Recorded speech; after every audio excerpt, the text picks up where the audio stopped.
kelompok 2 akan menjelaskan tentang motivasi dalam kehidupan sehari-hari. Sebelumnya kami akan memperkenalkan diri. Nama saya Putri Hikmah. Nama saya Vita Zevania Rogata.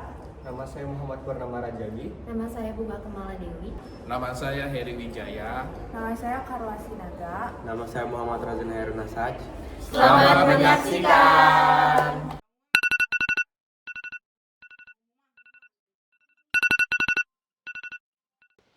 Udah pengumuman.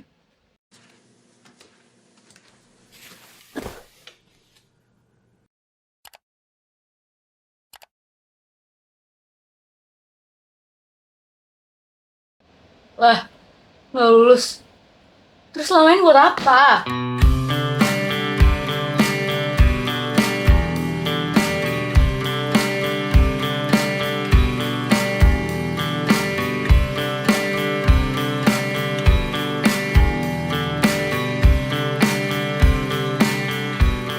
Ima, kenapa?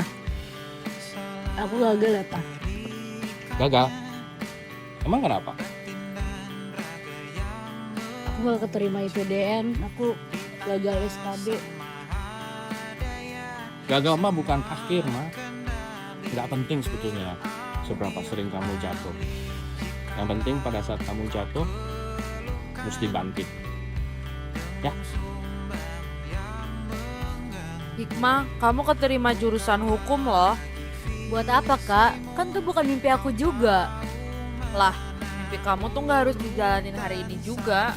Mimpi kamu tuh nungguin kamu siap. Apa yang di depan mata sekarang, coba aja jalanin dulu.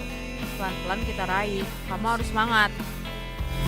Petakan semua lagi titik tujuh yang telah terpati. Yang bener ya belajarnya. Aku bangga sama kamu selama ini. Oke, makasih ya, Kak.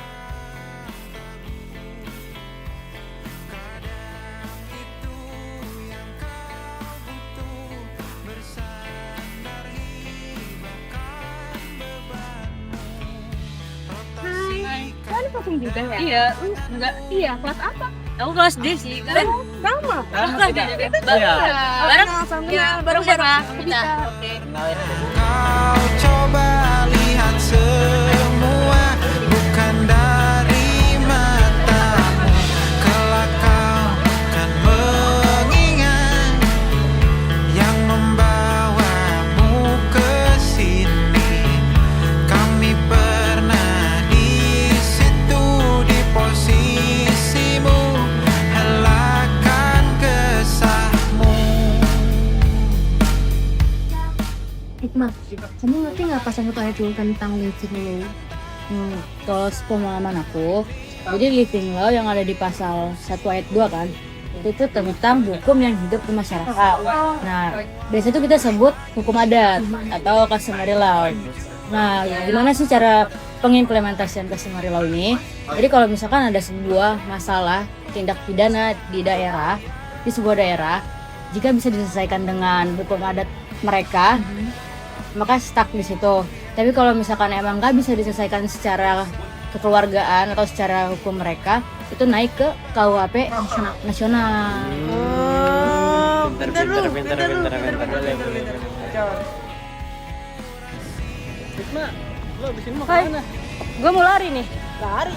Iya. Nongkrong dulu lah, baru kelas. Gue ada jadwal Nah, binsik. ikut dong. Hai, Ojin. Kita mau kemana nongkrong? Nungguin kita kantor. Ayo. Tapi aku ada jadwal binsik. Bisik terus, nongkrong aja kita. Pasti muda. Nanti aja deh. Nanti aja. Sorry ya guys. Next. Next gue ikut ya. Semangat ya. Ya, udah guys. Bye. Sembilan kau terus mencari.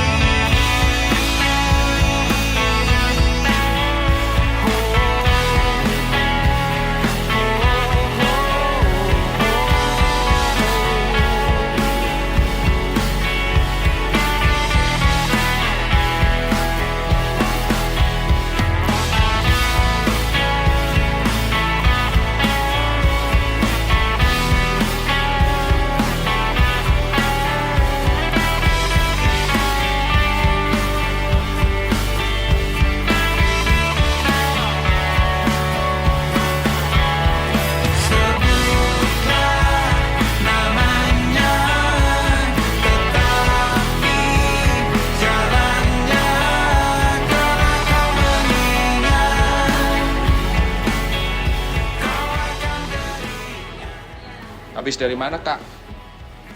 Habis lari ya. Capek? Capek mah pasti. Tapi aku udah nikmatin proses aku dari awal. Masa aku berhenti gitu aja sih? Terus berjuang, jangan nyerah ya. Siap.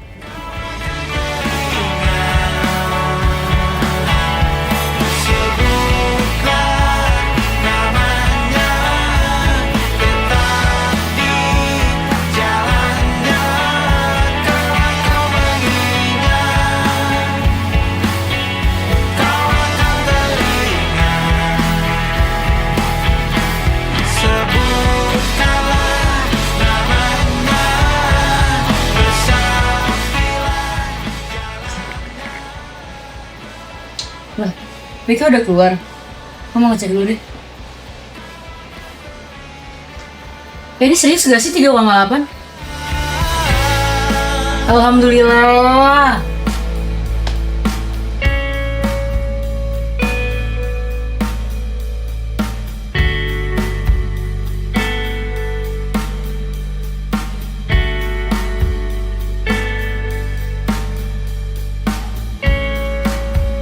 Terus berenang, lanjutlah mendaki.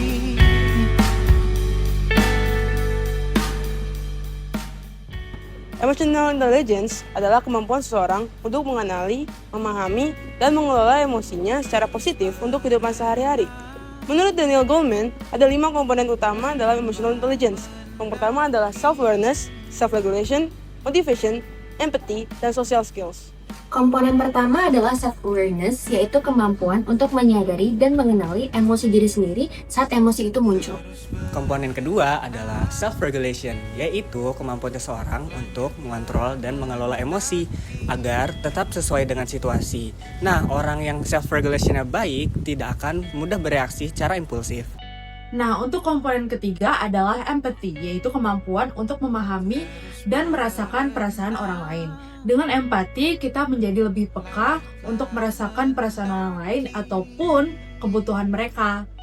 Jadi, komponen keempat adalah social skills, yaitu kemampuan untuk berinteraksi, berkomunikasi, dan membangun relasi yang baik dengan orang lain. Dan komponen yang terakhir adalah motivasi, yaitu kemampuan diri sendiri untuk memotivasi agar mencapai tujuan. Nah, motivasi diri sendiri itu berguna untuk kita agar tetap berusaha, tetap fokus, dan pantang menyerah ketika menghadapi kesulitan. Motivasi sangat berkaitan dengan sikap optimis. Dan optimisme bukan berarti selalu berpikir semuanya akan mudah, tetapi memiliki keyakinan bahwa kegagalan bisa diperbaiki dan menjadi pelajaran untuk mencoba lagi. Namun, suasana hati juga dapat mempengaruhi kemampuan seorang dalam memotivasi dirinya. Ketika suasana hati sedang buruk, pikiran dapat mengacau, sehingga seorang cenderung mengambil keputusan dengan rasa takut atau terlalu berhati-hati. Hal ini dapat menurunkan self-motivation. Motivasi juga dipengaruhi oleh inisiatif. Apa itu inisiatif? Inisiatif merupakan tindakan mandiri untuk memulai sesuatu. Untuk dapat bangkit, inisiatif sangat diperlukan. Hai guys, belum nonton kan roleplay yang tadi?